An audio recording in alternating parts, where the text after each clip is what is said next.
one. Hello, everyone. I am here once again with Bluedragonfive. Hello, everyone. And the man of mystery himself, Mystery. Boo! Ooh. And this might be a bit early, but we've gotten together and we're gonna talk about Arrow again. Yes. And we're gonna run through a few villains and stuff first, and then we're gonna get into our season 2 predictions, thoughts, and pictures of what we would like to see. I'll let Bluedragonfive. I'll let you go first on villains. See what you have in mind, because I know you're going to be the longest. So That's an understatement. Okay, let me ask you this: you want to go chronological, or just by just naming off any guys? Whatever you feel would be best, because I'm going to sit here and relax while I listen to you pitch all your villains. Alcohol. Well, I mean, first, we're gonna. Yeah, I'm just gonna go clarify. Oh, sure, go ahead. Okay. Yep. Well, I mean, yeah, just to. Oh, you're back? Yeah. I'm just joking about the Well, yeah, I was thinking. Well, just to clarify for the listeners out there, we didn't really cover the villains as much as we would like to with our Arrow discussion videos. I mean, just to kind of cover the biggies we missed, like Count Vertigo, which is a good starting place, I think. Yep. Count Vertigo. Green Arrow's debatably Green Arrow's archenemy. No, I wouldn't say he's the archenemy. Count Vertigo, in my opinion, is not the archenemy to Green Arrow. Okay. Is it just because you saw the show? No, I don't think he did. I've seen I've seen both of the Count Vertigo episodes, and I just like some of the Green Arrow stuff that pops down in my head. Count Vertigo is a major villain, but I do not believe he is the villain. In my opinion, Merlyn, like the original comic book version of Merlyn, that is the archenemy. Yeah. Me too. Well, without question, they're both very formidable in their own right. And in this show, definitely Merlyn's the target arch foe. However, in the comics, though, I don't know, it's just really, they blend well because it's kind of the pinpoint precise accuracy versus, the Vertigo effect, which, disorients and makes you miss. It's like that sort of unbalanced versus, the two rich guys, but one's kind of more seeking power, one already has the power. Then again, he lost his wealth down the line, and I'm not going to get into that, but still, there's good counterpoints for the character. And what did you guys think of the Count in here, starting off with how he got his namesake? For the Count part, and how he's got his namesake, I thought it was a little typical. I thought it was typical how he got his name, and all like, oh, it's because it seemed like a vampire, so he's the Count. It's like, okay. But then it's like the story progressed about him being crazy and all that. It's like, okay, I enjoyed this character. Yeah, so did I. I know people were complaining that they thought, oh, this is just a rip-off of the Heath Ledger Joker, but I think you need that crazy guy in your story. I mean, there was no one crazy besides the Count in Arrow, so I hope he comes back. I really do. Yeah. Oh, yes, and he is going to come back. I mean, they left him alive. Yeah. They could have killed him, but they left him alive. Very interesting. And the only archenemy that's actually alive. Yep. Yeah, it's just, this guy, he did have a lot of fun with the role, and he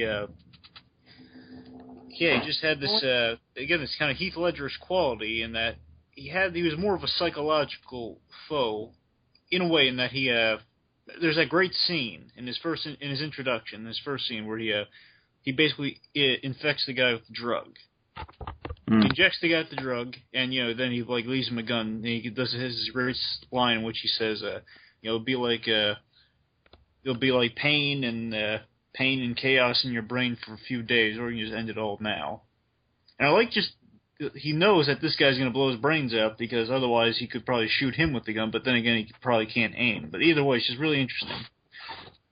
I think it was an interesting idea to make him more street level, going with this era we have in this series, which I thought was a good I thought was a good option, just making him instead of a king, going for like a kind of a Latveria of sorts, being the Marvel equivalent. He isn't Doctor Doom, you know. Different continuity.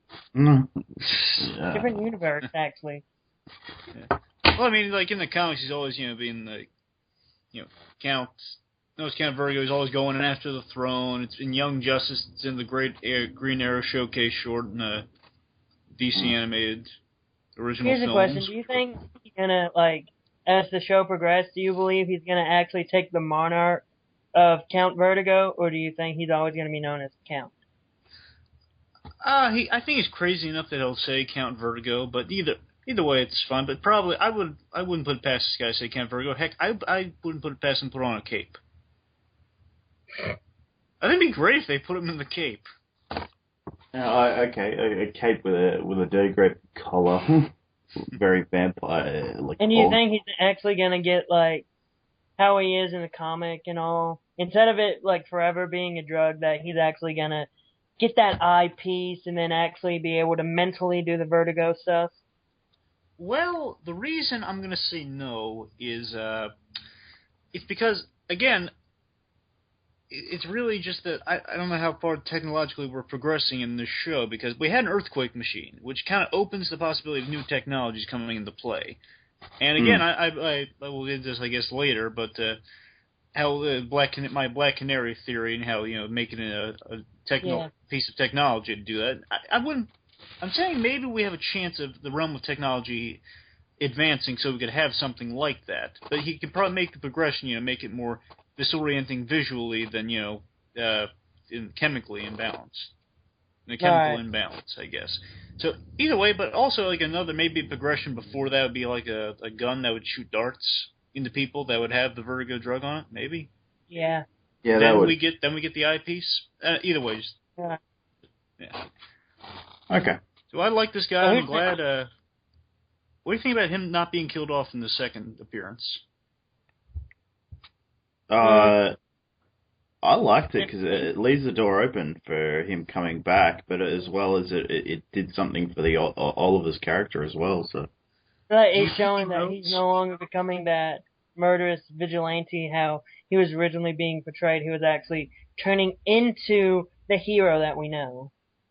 Yes. Now, what do you think of? What do you think of him possibly knowing his identity? That was a little ambiguous. It was ambiguous because he was like, I watched it the second time and he's like saying coherent things, but he's just really at first sounds like he's saying nonsense. The second time I watch it, he's actually saying words. Well, I mean, he's saying like actual phrases that sounds kind of along the lines of, I know who you are, basically, it's you again. Like, I know you're in the room, and you don't know how much he saw, or if he saw anything. Like, the guy probably said Oliver Queen a time or two. I mean, it's unknown to me, but the point he left him alive, he could be more potentially dangerous if he were to come back, or if he were to gain his sanity. To an extent, mind you. I just imagine it as like he's going to keep it a secret because it gives him an advantage over Oliver. Yeah. And he'll probably use it. He's not going to go out in public and say anything about it, so I prefer that. It reminds me of an episode of a animated show, like how, and this is an Iron Man animated show where Ghost discovers that Iron Man and Tony Stark are the same. So, and it's like, I'm going to hold this until you turn 18, then I'm going to blackmail you. Yep. So it just reminded me. It just reminded me of that, where Count Vertigo could just constantly blackmail Oliver when he regained some of his sanity. Yeah. Which is probably a long road ahead, but I agree with you 100%, Mr. Ree, in that it's I agree with you in that it's Sorry if that's a little distraction here. I agree with you in that it's a great idea that he's starting to come around as a hero and they didn't kill the villain because he didn't need to be killed. He wasn't responsible for the crime, even though Oliver believed he was, and he was like going after him as if he was the culprit. He almost killed him, but he could have done that, and Diggle's calling in the question, which is a great moment. Yeah. So yeah, I see him open for possibilities for 2. Should be really cool. That's all I got to say on the matter. Okay. So who's next on our awesome villain list? Who would like to go second? Let's tackle the big one as well. The Merlyn Junior. Senior. It's Merlyn Senior. And as I said in the previous one, if Captain Logan does another Crypto Freaks thing, he should add guest stars that also appeared in Doctor Who, because there's been quite a few in this show. Seriously, I was like, oh, they were in Doctor Who. Oh, they were in Doctor Who. And enough about talking Captain Jack.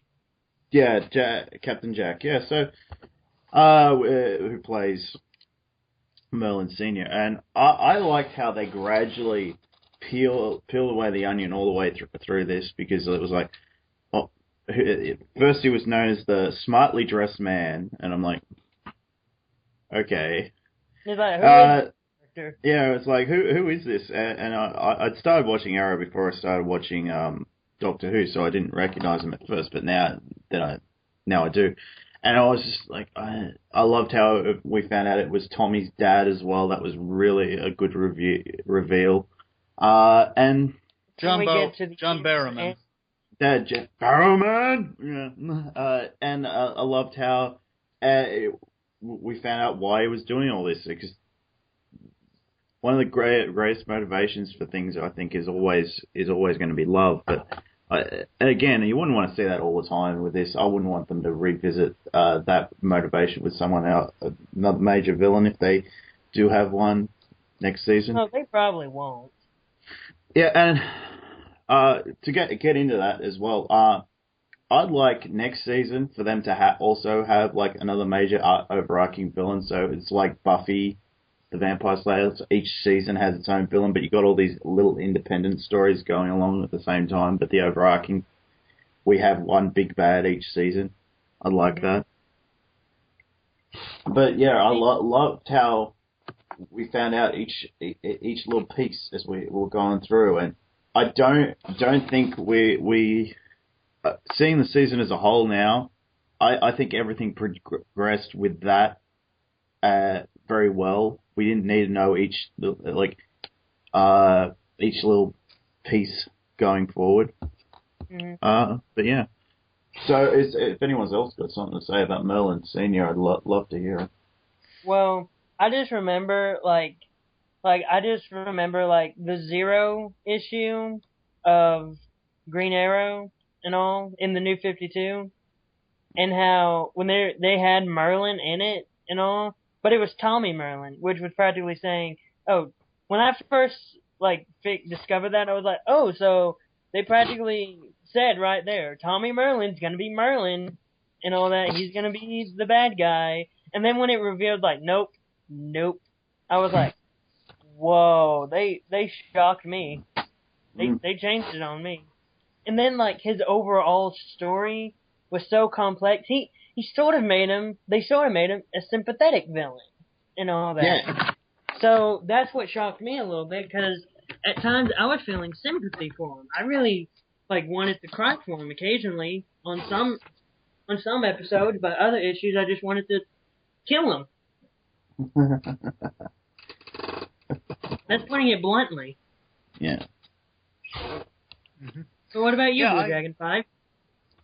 Yes, this guy, he took me by storm. I had no idea where this was going, because at first I came into the show, I had a lot of theories. I thought Tommy Merlyn was going to be the Dark Archer, or at least just, Merlyn. That's what I thought. I thought it was going to be that. It was just going to be like a Lex Luthor Smallville thing, the friend betrayed. Then later on it evolved to, because at one point I thought he was going to just don the costume to kind of frame Green Arrow and kind of steal from his father when his father was acting like a real bad guy, stealing all his credit and his bank account, that whole thing. Because I didn't expect this guy to play such a pivotal role. I thought it was going to be like the reason he becomes the Dark Archer early, and just framing Green Arrow, dressing like the guy, stealing from the rich, hence him, the father. Sort of like how Lex Luthor became the bad guy through Lionel. Yeah. Basically that, and then when the father became more of a pivotal character, and then, well, surprise, surprise, he became the Dark Archer. Then the whole theory arose that it's going to be like Harry Osborn, which it kind of did until the very end. Which disappointed me. I was shocked at. I was shocked at that. Oh yeah, I was shocked too. I was like, no, he killed a very good character. Yeah. Two. Oh, by the way, to the people who are watching this, spoiler alert, just in case you haven't watched. I think when we say season 2 ideas and pitches, I think it's kind of implied. Yeah. I'm just saying, they may not know. Fair enough. Put it in the description, Magpie. Yeah, spoilers. Just in case you've never seen the show. Spoilers! But, just in case you don't have a Hulu or anything like that. Yeah. Oh, but yeah, when he became he became such an interesting character, and then as time progressed, he was flushed out so well, and the wife, the wife dying and calling him, and just that scene where it's like hearing his wife die over and over again, just so it makes him so interesting, it makes him so, you feel bad for the guy, even though he has this crazy plan. It made him into kind of a more comic book Ra's al Ghul. Don't get me wrong, he had purpose in Batman Begins, but I mean, like, in animated series and everything, you kind of get a sense that he's really, trying to help. He's really trying to help the planet a little more. I mean, not that Batman Begins. I'm not going to get to that, but you get what I'm saying, though, right? Yeah. Yeah. Say that for our Batman Begins commentary. Definitely. So basically, you're doing a Batman Begins commentary? I got to get in on this. Apparently, we are now. Yeah, now. Okay, just announced. Coming up. Well, don't worry, we'll hold off. We might hold off on it, get some other stuff out of the way. Well, we're gonna wait. We're gonna wait until Man of Steel 2 comes out. Yeah. No, we're gonna wait until Justice League. So you guys gotta wait until 2015.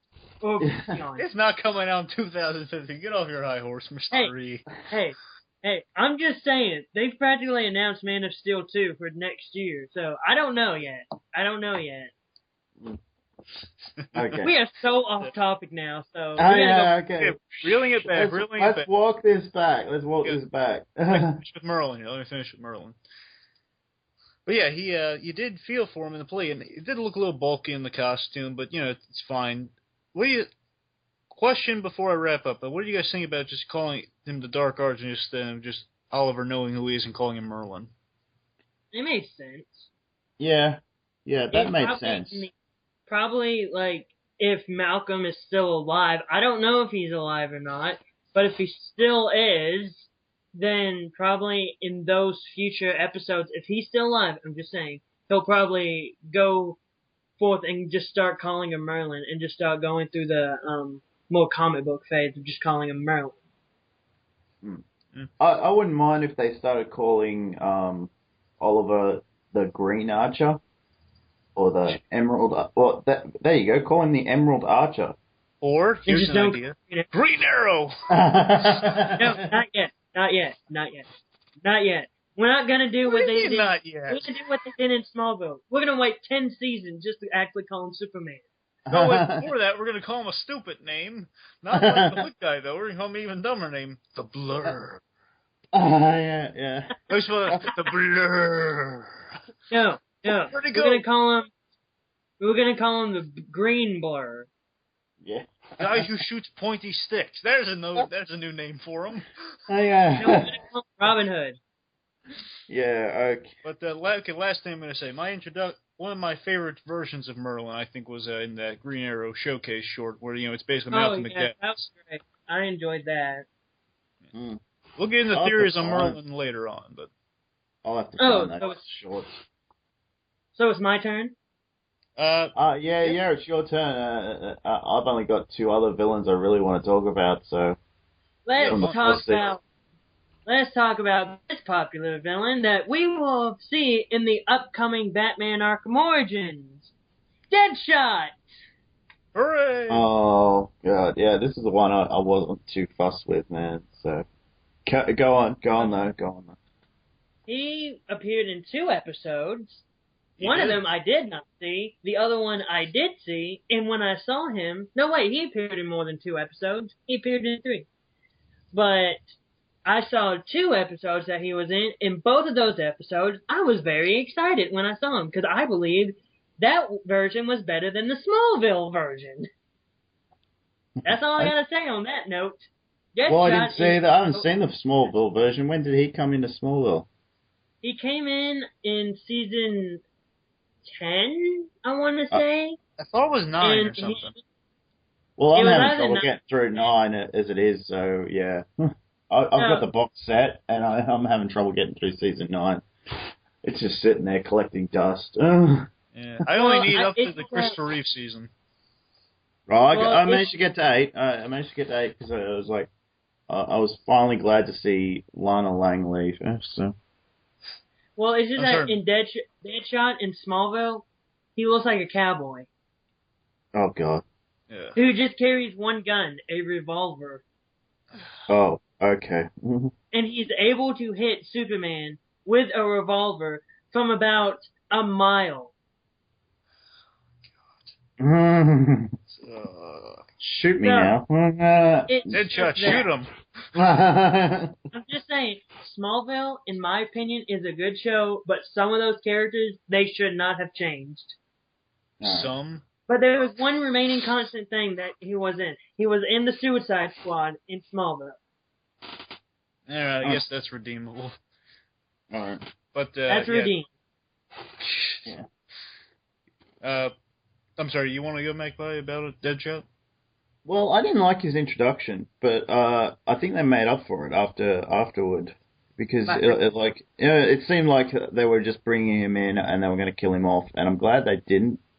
But I still think the character is not that interesting. It's like he's this psychopath, and I think who tattoos the names of all his victims all over him. And I was like, eventually you're going to run out of room, man. Well, Victor Zsasz seems to have done well in that regard. And he's still got room.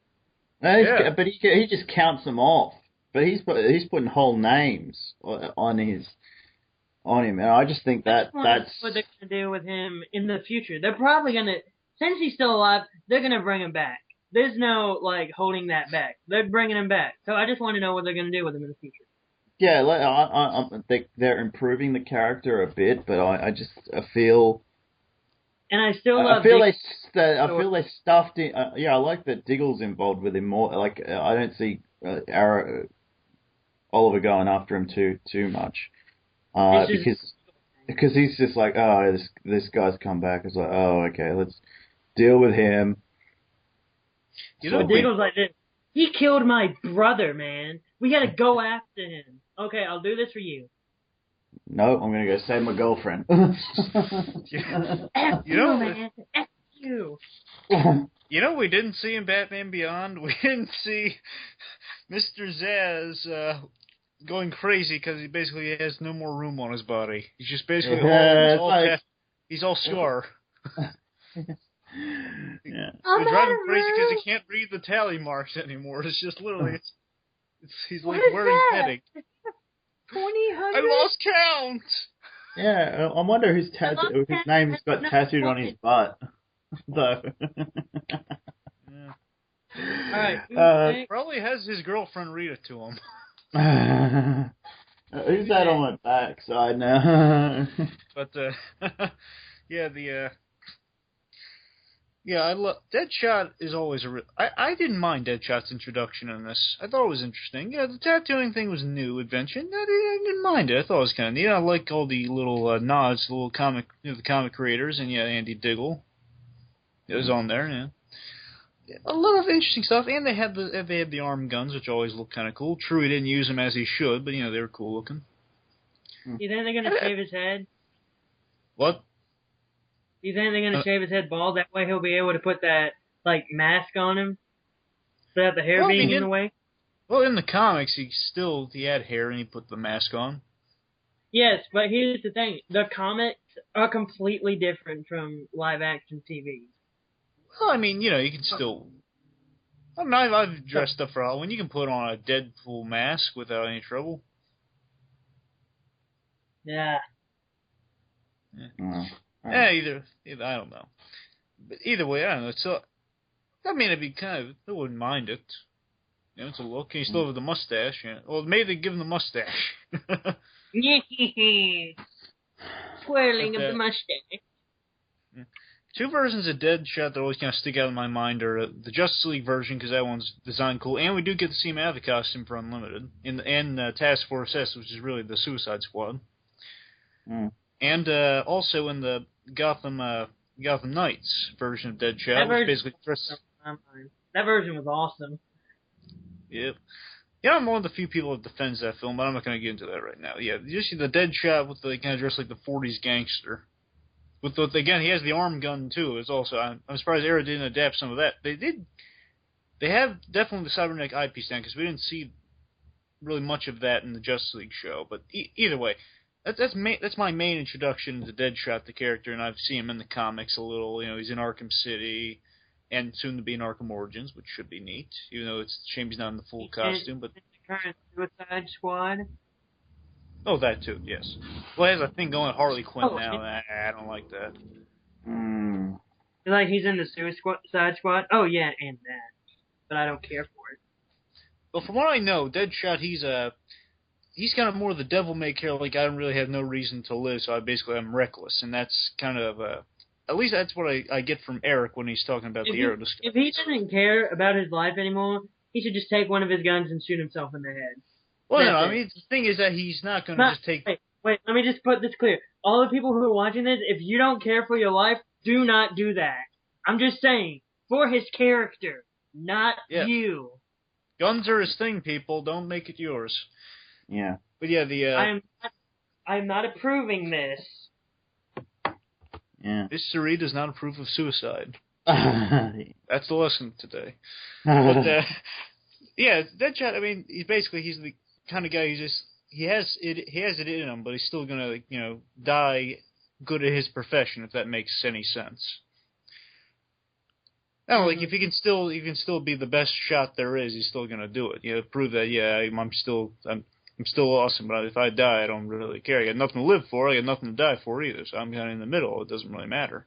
Kind of nihilistic, I guess, but, I didn't mind it. What did you think? Did you guys think he was dead the first time he was shot through the eye with an arrow? Oh, I didn't see it.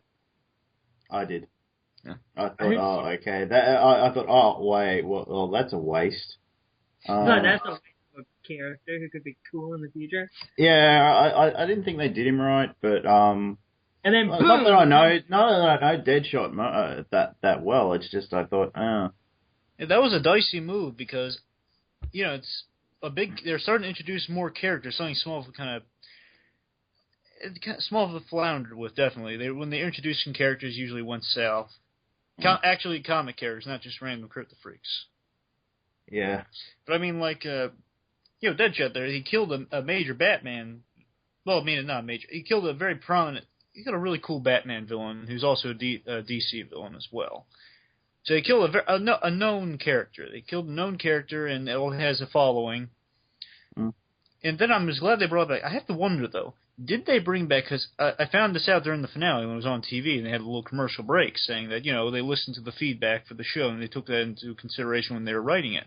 I have to wonder, did they bring him back because of a backlash, or because, the fans were saying, no, don't kill him, he's awesome? I have to wonder. Maybe. Maybe they were like, well, okay, maybe we can do more with this guy, and I'm glad that they did bring him back. I think he's.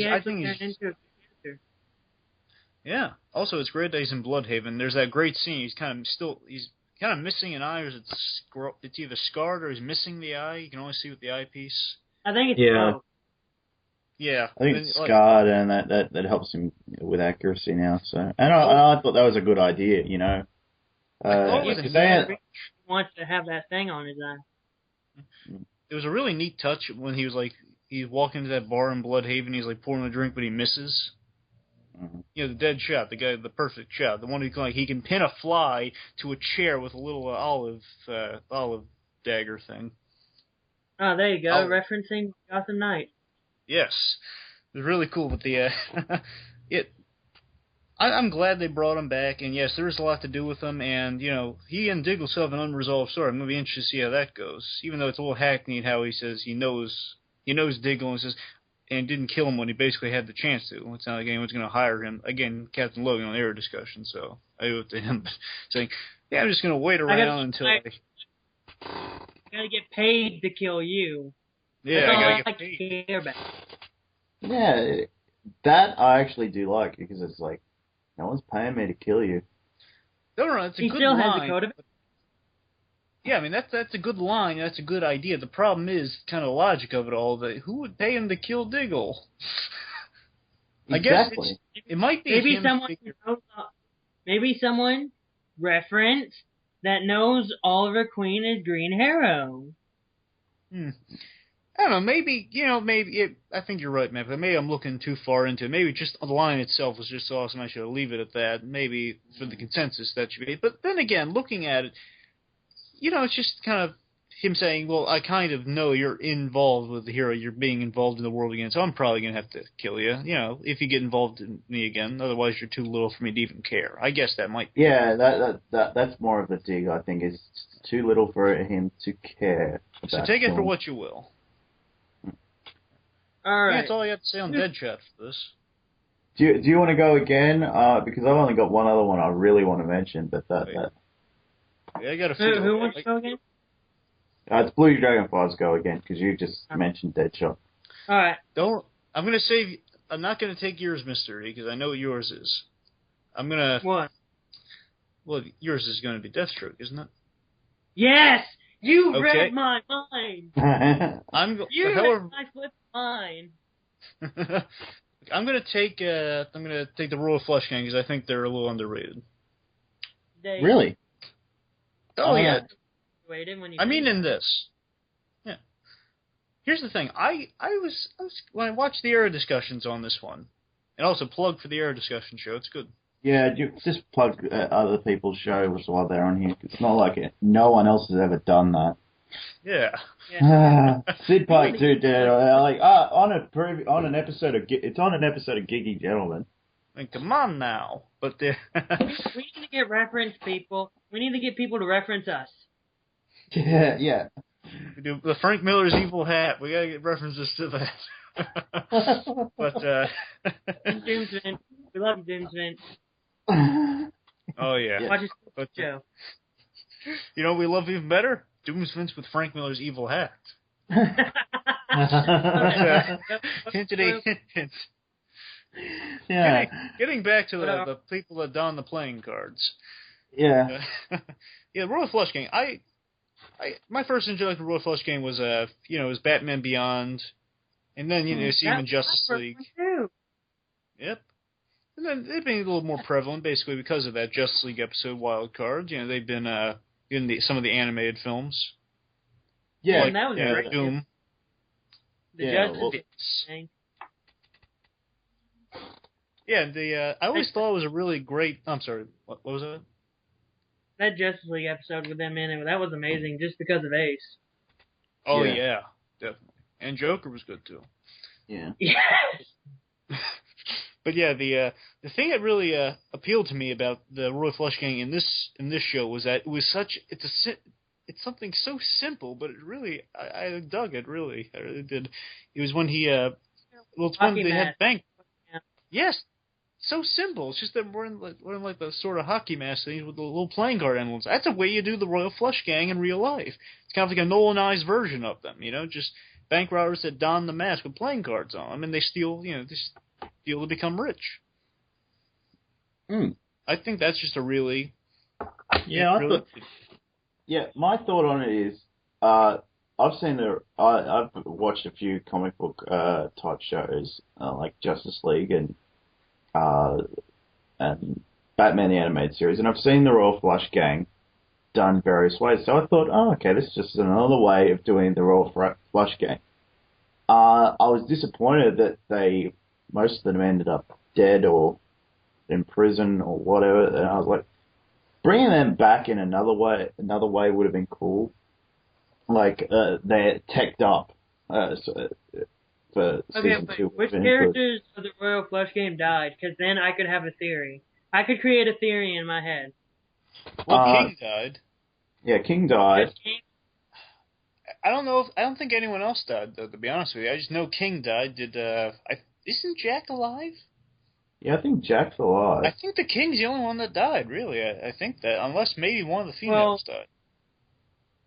Well, you mean Queen? Yeah, the only female of the team. Did they have a female? They didn't have a female 10. It's been a while since I've seen this one. They didn't have a female 10 like Batman Beyond, did they? I think they just had King, Queen, Jack, and Ace. I think those were the only members as part of the team. Okay. Yeah, but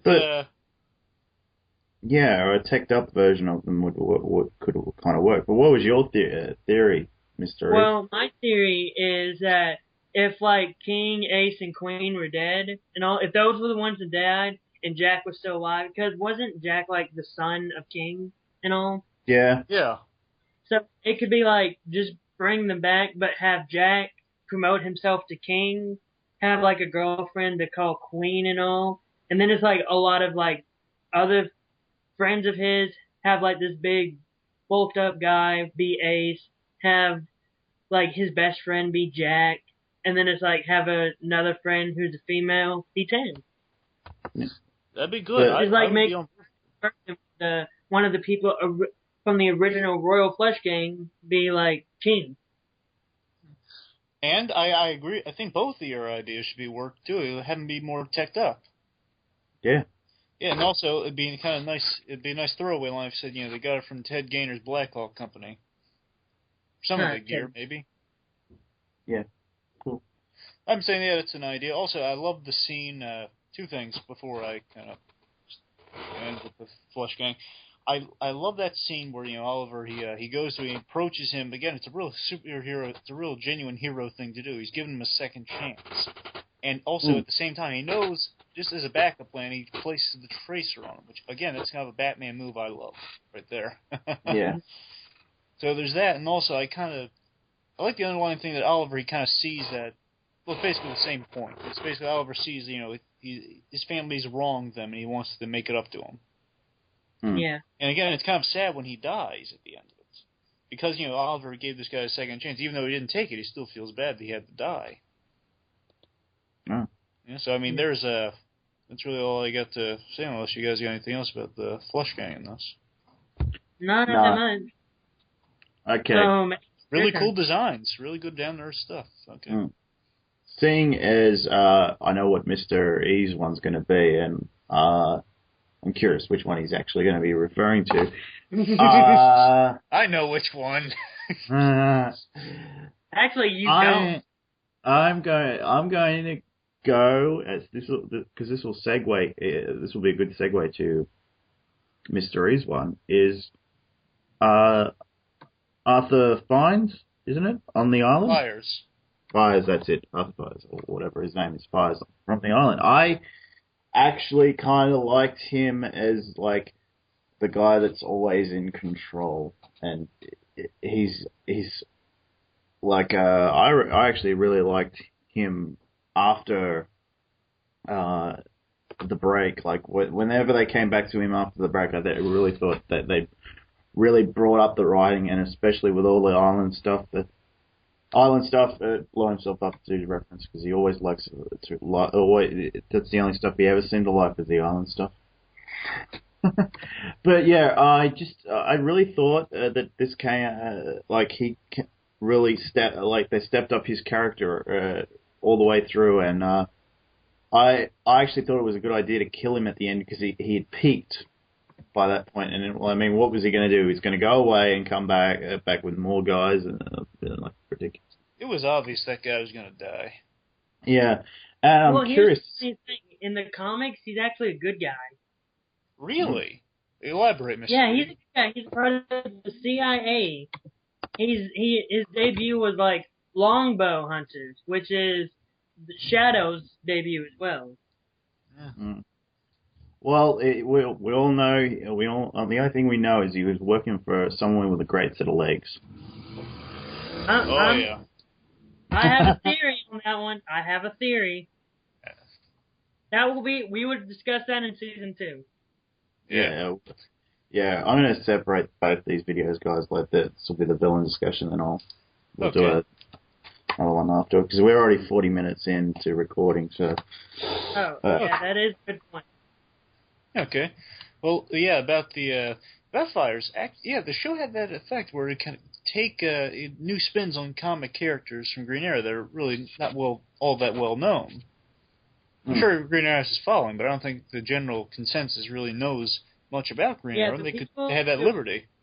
The only people who would like know the characters are the people that are actually hardcore Green Arrow fans. Yeah, because remember he shared the book originally with Green Lantern, or at least did a really popular man. Yeah, him and Green Lantern. Remember? Yeah. Yeah, it was kind of saving some lettering charge. They had like green in the middle and arrow and lantern on the sides. But yeah, it's I'm trying to remember what I was going to say. Oh yeah, Fyers. Yeah, originally I thought he was Count Vertigo. First time, Really? I thought he had a really good introduction. At first, I thought he was Green. I thought he was Green Arrow's arch nemesis. I still say that. His arch nemesis, Count Vertigo, because he had this class about him, which I loved about the guy. Nemesis, or Nemesi. Yeah, it's just, he had this class about him, which I did love about the character. Originally, he had a great introduction. He was just this classy guy saying, "Oh, Mr. Queen." And then basically, he's all reasonable and rational and saying, "You know this man. What do you have to protect him?" And he had an accent, so I can see why you thought he was Count Vertigo. Yeah, and then of course, he six your guy on him, Mr. E. He's sick. My turn. Yeah, then you know the guy's a real bad guy. Okay, that's all I got to say on Fyers. Good going, he did die. Yeah, do you want to say anything about Fyers before you get into Deathstroke? Fyers was a well-developed bad guy who when I actually started researching him, I was shocked that he was actually a good guy when I first discovered. But then, over the course, I was like, man, he makes a better bad guy than he does a good guy, so what's the point? Last thing. They made him... One last thing, real quick. Yeah, they made him sadistic, too. They made him really sadistic. He kept playing mind games with him with Yao Fei. And then, he kills Yao Fei in front of the daughter. He's using her as leverage. You think you can see her for a bit. He's then taking her away, and he's threatening her safety, making him kind of play the trust gang. The guy was sadistic till the end. He's trying to start war. Then again, it was his boss's plan. But that's all I got for him. All right, my villain.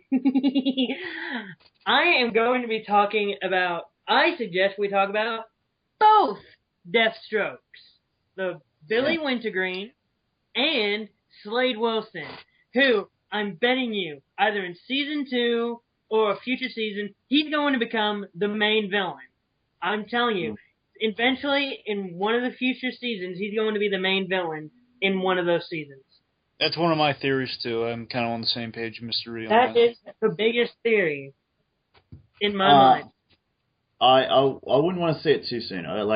My thing would be, we finish off season 3, and we're doing a pan back from the city or something, and there we see Slade in full Deathstroke outfit. But more on that next video. Yeah. But anyway, let's go. In my mind, want to start with Wintergreen or Slade? Yeah, Wintergreen. Well, let me just go out and say this. In my mind, how they did it in Arrow was by far one of the best versions I have seen them introduce Slade.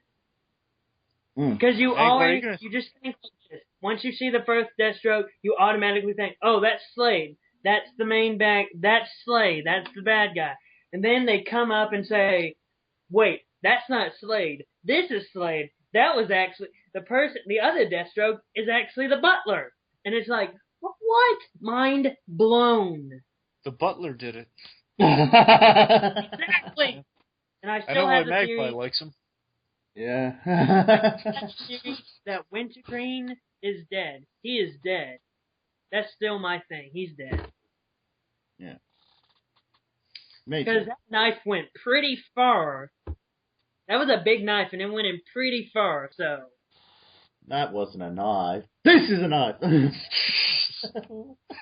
It's gonna be ironic as heck that our Deathstroke he gets his other eye poked out. Well, in my That has mind, to happen. the Slade Wilson Deathstroke is not going to get poked out. It's going to be messed up on the island. Yeah, he's gonna. Like, I'm saying he's gonna be missing an eye.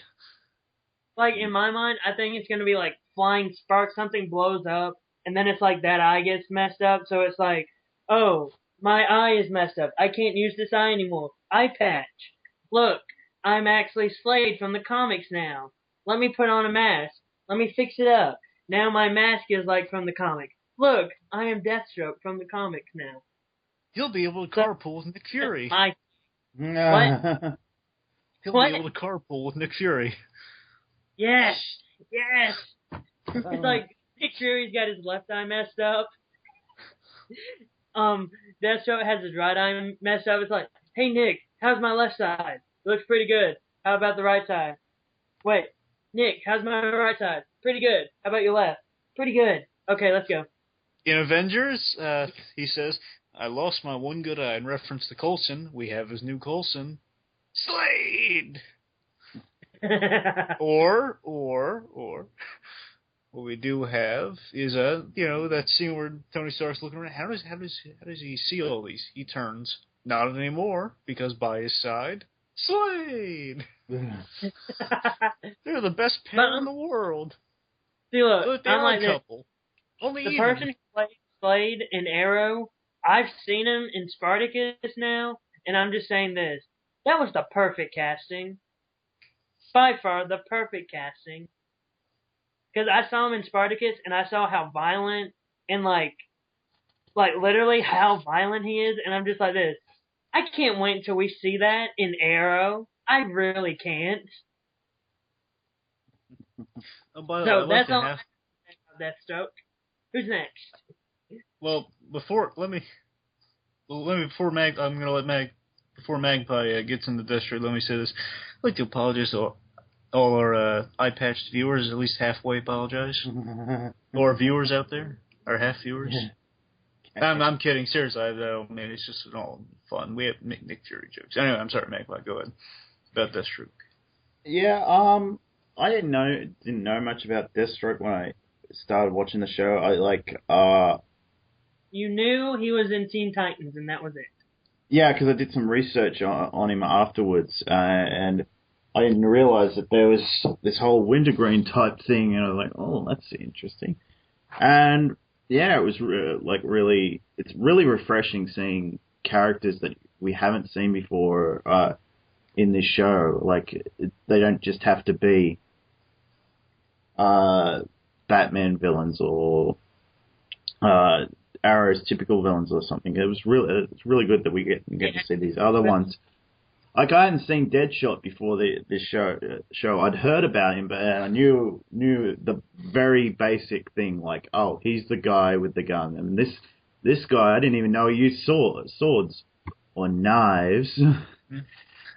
Yeah, so I was when it was revealed, oh, okay, these guys are partners, and I was like, he's going to totally turn on him, and he's just going to stab him, because this is the same guy that's tortured him. And that's what I thought. Yeah, and I was like, oh, God, it's going to be so obvious when he turns on him. No. So then when we saw the other guy there, the two of them in the same frame, and then them fighting, that was like a really good fight, and I really liked that. And I really liked Slade, because he's so, like, I know guys like this. I am kind of like a guy like this, like who pokes fun at his friends, going, "Oh God, you're so useless. How are we going to get out of this situation? I'm stuck with someone so useless." I'm like, that was great, and I thought he was going to train him, and I'm glad that they're not going down that route, and I'm glad we're going down this road that it's actually Yelfei's daughter that's training him with the arrow and everything. It's so good. Well, and this is something that I discovered, like when I was researching Slade and all that. Deathstroke or Slade actually trained Green Arrow in the comics. Well, really? that was one of Deathstroke's occupations. He did train soldiers and stuff. So when I saw that. Yeah, they made Slade Aussie, which was really good because Slade Wilson sounds like such an Australian name. I swear. As far as my recollection, the Australian thing was an addition for the series. I'm sorry. Yeah, well, the guy's in New Zealand is a New Zealander, and hell, they're practically the 7th or 8th state. Sorry, I can't count that fast. So, like the running guy, like to reference this, okay, you guys have Canada, right? And New Zealand is kind of like our Canada. It's like, except our Canada's south and yours sort of the same deal. We also have Mexico. Well, I know, yeah, but you don't have the same sort of, like, no, I'm saying Australia's relationship with New Zealand and New Zealand's relationship with Australia is very similar to the American Canadian relationship. It's like, So let's just get this to the audience. If you're watching this from New Zealand, Magpie does not hate you. He is just stating facts. I don't hate Canadians, and I'm American. Mm. No, I don't hate them. It's just like, oh, come on. I hate certain why are you a country? I hate certain Canadians. Mainly the people who constantly talk in French. Like, why? Shut up. I understand you're from Quebec. Yeah. Don't shove it in my face that you can speak French and I can't. Yeah. Please, superhero enthusiasts, if you're listening to this, don't be mad at Mr. E. No. I actually like Canadians. So, hey. Look, I'm just saying this. I love Canadians. I just don't like it when they shove it in our face that they can speak French. I mean, yes, but shoving in your face that we can speak Spanish. I apologize to all our French Canadian viewers. We have to have this. Mr. E's opinions do not reflect those of Magpie's and Nest Productions or in any way. I'll be back. Is there anyone else anyone wants to talk about before I switch over to do the season 2 video? Well, I have. Oh no, we practically hit all the bases, like all the important villains. But then we have China White, who was sort of important in the show, but not that much in the comics. Oh, also, do we count Hunters? I wouldn't count her as a villain. Neither would I. Like, she's like it's Magpie. She's an anti-hero. She's an anti-hero. Who does she threaten? Your favorite character. Oh yeah, she does. Oh yeah, how dare she? Yeah, Felicity. But she's Australian, so she can get away with it. Huntress is Australian as well. But let me see what I have to say about Deathstroke. And well, I think there are a few villains, but I can pretty much breeze through them quickly. All right. Deathstroke, my first introduction was through Teen Titans animated series, and his butler's in that show too, Wintergreen. Exactly. Yep. It's an interesting thing that Deathstroke is kind of like evil Batman. He's trained for a long time. He has a butler like Alfred. Mm. You know, real handy in his training. And I've seen in some comics recently, the butler is more active like Alfred. So I mean, I just wrote him off and okay, just the butler's bringing him tea and stuff. Oh no, Deathstroke is the Batman of villains. Oh yeah. I'm pretty sure they had that intentional. I don't know if it was intended or basically it became that over the years. Yeah, it was intended. Everyone believes that anyway. that it Surprised wasn't they didn't there. make how him a Batman Is villain, it though. more of like a Batman villain? Yeah, they didn't make him a Batman villain, though. They just made him a DC. villain in general Yeah. of the DC universe. He's like the Prometheus guy, the Promethean, whatever the guy's name is. I want won't to see be like him a in. knight. I'll discuss about Prometheus later. Yeah, Prometheus, that's the guy. But overall, just Deathstroke really cool villain. Again, I agree. I thought he was going to turn on him because think about it, it's two guys in the Deathstroke costume on the island. It's a little convenient. I like that little mistrust was there because you didn't know if you could trust this guy. He won you over. He's charming as heck. But Yeah. also, I saw the Arrow comic with the origin of the Deathstrokes, how they got to the island. You see them both in the costume. They get approached by Fyers for the work. A little strong-armed into it. Was that a good issue? I'm sorry, what? Was that a good issue? Because Captain Logan's constantly like, I'm a little hesitant about getting it because I don't want my perspective of Green Arrow to change, or the show to change. It's fine. It doesn't really affect it per se. It's just more adventures. It's really, they're not bad. They're okay. And I have to reread them and find something really good, I guess. None of them are bad by any means. It's an extra adventure. You don't need it, but it's there. It's like the Marvel short films, except some of the Marvel short films are really cool. Like the Agent Coulson one where he goes to get gas. I love that. But anyway, so Deathstroke, and again, he did. Love how he trained Green Arrow. He had these really cool Han Solo like moments when he's just he's like pretending to play dead. Like Oliver's carrying the dead. I'm sorry. Go ahead. Oh, nothing. You keep on going. Yeah, like it was just kind of like playing. He's playing dead while Oliver's carrying him there, and basically he shoots all the guys there. Of course, the Odyssey episode. That's where he shined really. Yeah. That's where he won me over completely. Like I already love the fact that he was Australian because he's New Zealander, but he did all his really good work over here. I just love it. I just love how you just like, why I like this character? Because he's Australian. Yeah. Like, there's no other reason. He won me over just because he said he was Australian. Yeah, except our guys, our actual Secret Service would have been able to take out that whole place with one agent anyway. And it was an aspired choice to make him Australian. Yeah, because he can do. He's done a lot of work out here, so he's probably picked up the accent anyway. Didn't hurt the character at all, and he does have room to grow. Mm. He's got room to grow into the dead. And unlike the X-Men movies where they just make everyone American, except for Wolverine, they actually do make make this. Yeah, I'm Canadian. Except that with this, they're like I said, except with this, they make American. They make an effort to make it more international. Like they're all, except in the X-Men universe, everything's got to be American. Except for Magneto and Professor X, who is British and German. No, I thought they were already actually. Well, yeah, they did. Yeah, they did. But like, it's not like there. I know there are characters in there that come from various other places, and they just made them all American. Yeah, like. But we'll save that for an X-Men commentary because. Yeah, let's wait until that. Shades, if you're listening, join us on it. So what? Yeah, because that's what we actually need is someone to explain how bad it was that Cyclops was like completely foobarred in those movies. Mm. But yeah, back to Deathstroke.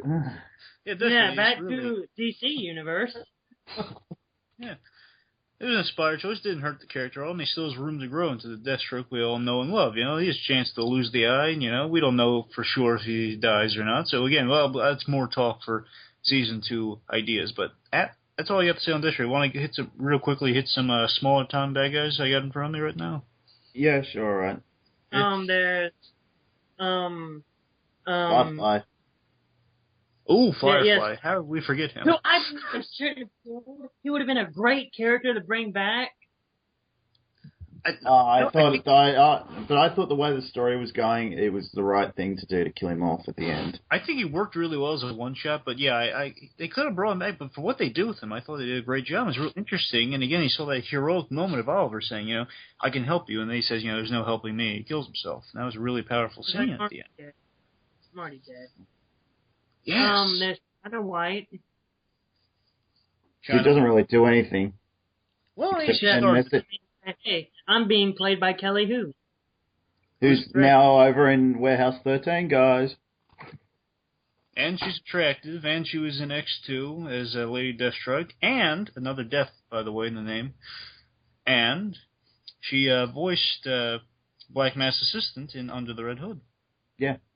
So yeah, that's a positive for her. Okay, and also, she's got some room to grow. She had a really great appearance in the episode where they're all going after Deadshot's second appearance. Yeah. When they were going after Merlyn Sr. Yeah. Okay, and the next villain that comes to mind is Constantine Dracon, who appeared in the first episode. Shame he died. He could have been a good recurring antagonist. That's what I was expecting. I didn't expect him to die. I was like, okay, so he's going to work for this Adam Hunt guy as like a mob guy, like Carmine Falcone or someone. Nope. We didn't get that.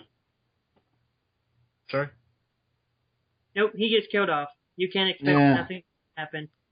Yeah. But also, and then Dodger. There was Dodger, yeah. Character. What was his character name? A Dodger? That was it, Dodger. Dodger is a good actor. Dodger is a good character. Yeah, I love his ending, by the way. I absolutely adore the Dodger ending. Like, Oliver, he attacks, the artery so he can't move his arm to detonate the bomb. Yeah, that's brilliant. I love that so much. And he didn't kill the bad guy, but he did something even cooler. I love that. Stop and look. I am that good.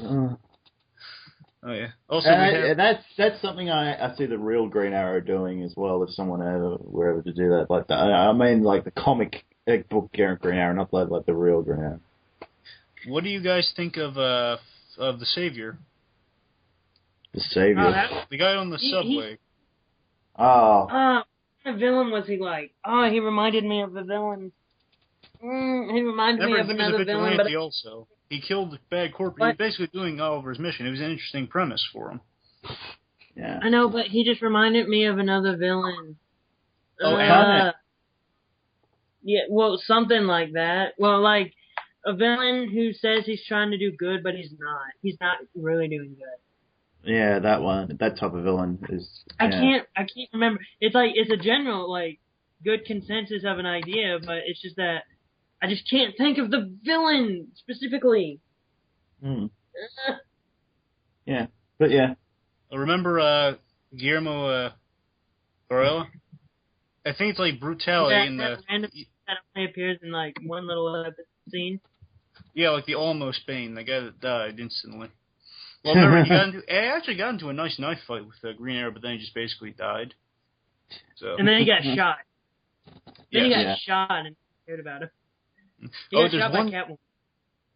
Yes. There are two more we got to tackle. We got to tackle Adam Hunt because he is he's semi-important.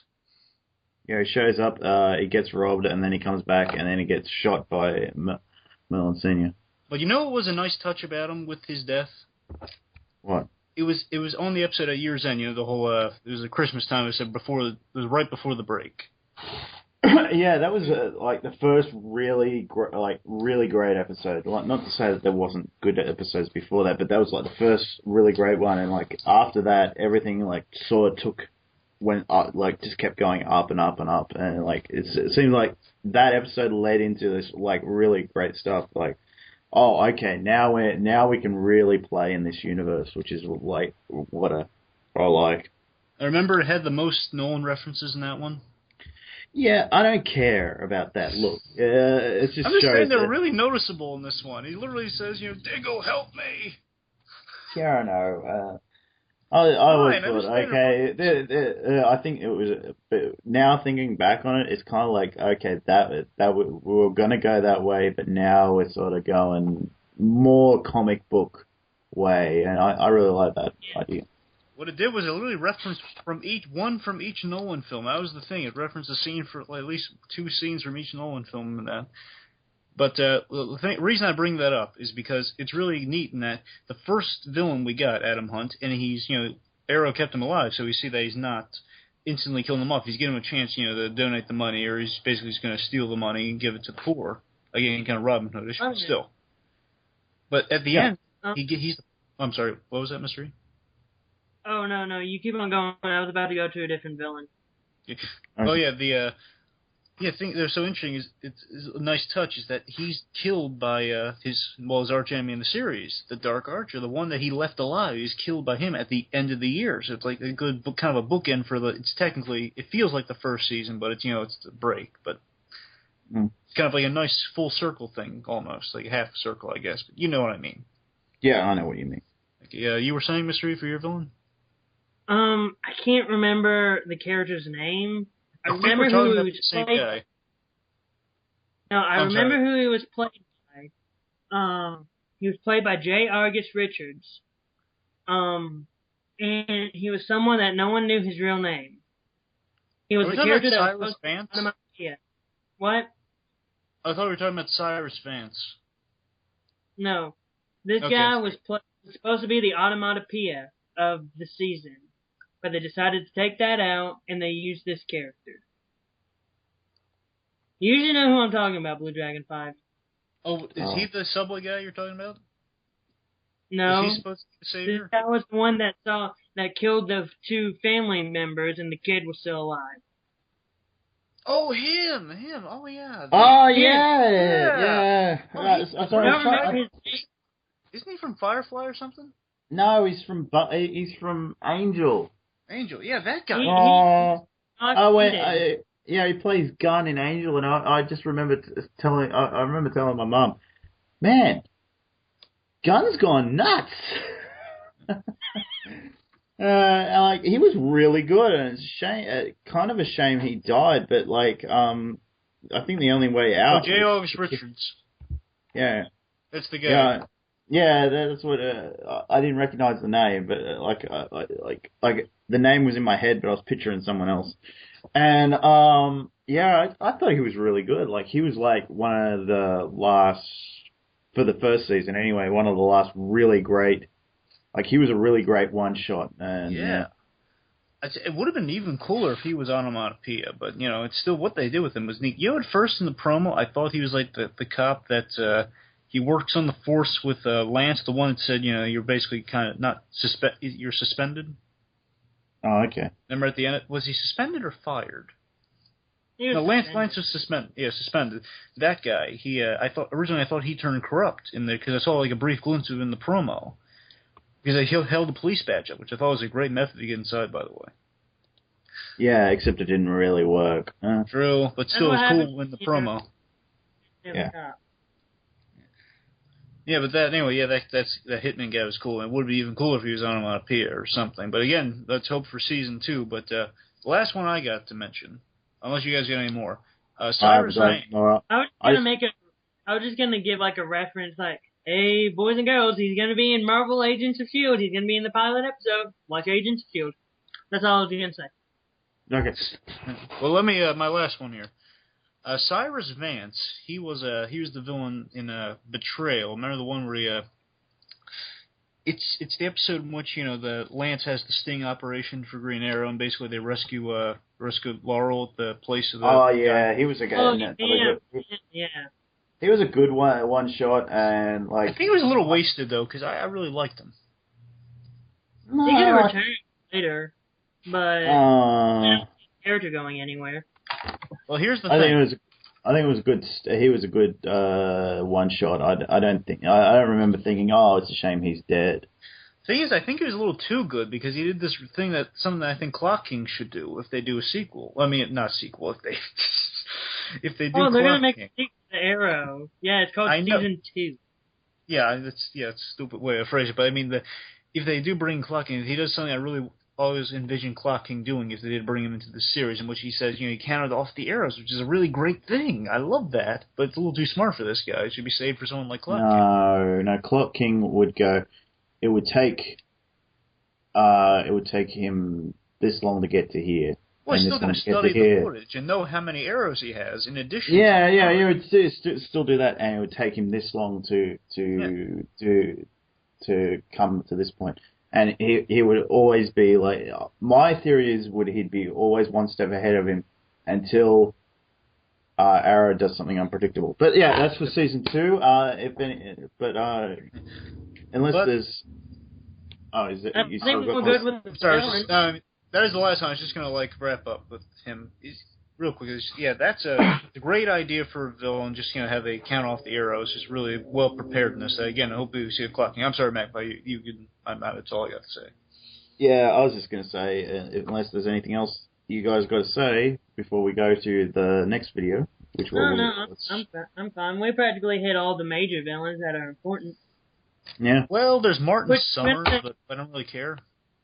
Yeah. But there was that villain in that Black Hawk episode. He's an actual comic book character. Oh, Ted Gaynor. Yeah, he was an actual comic book character. He was a villain in that. So let's just point him out. Just point him out. Let's not discuss him. He's that's a villain who was in the comic. Done. There. Okay, we're good. Okay. So stay tuned, guys. We will be back with our season 2 predictions video and stuff we want to see happen, stuff apparently that may be happening. So we'll be back for that. Okay. Yeah.